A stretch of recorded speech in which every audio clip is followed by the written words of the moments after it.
Race for impact. Kasi I'm pretty sure sa Senado, alam mo, ano yan, sasabihan na natin si Espinosa saka si Espinido that I'm pretty sure they will be cited in contempt.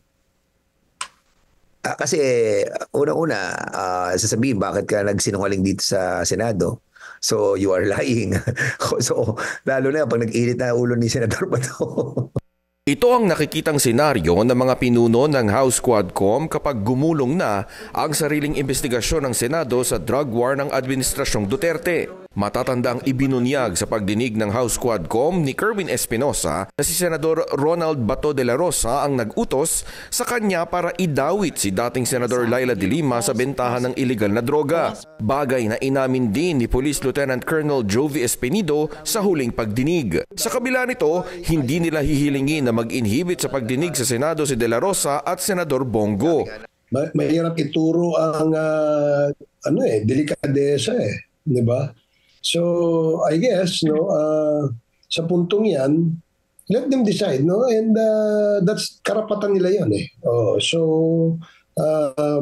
kung ano man ang kanilang decision diyan dapat respetuhin din. But again we should be guided always by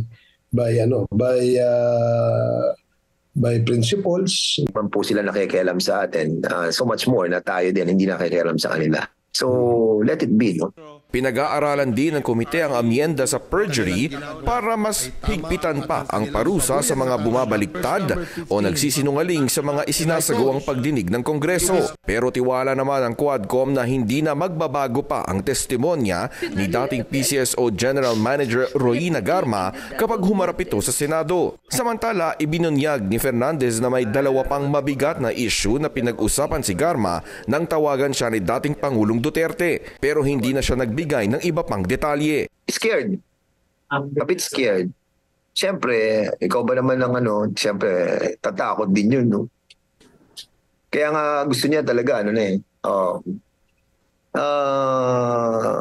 gusto na niyang manirahan sa ibang bansa. Harapin niya yung kanyang mga kaso. Tapos, tumahimik na sa kanyang buhay. Maluwag na yung kanyang dibdib. Nasabi na niya lahat.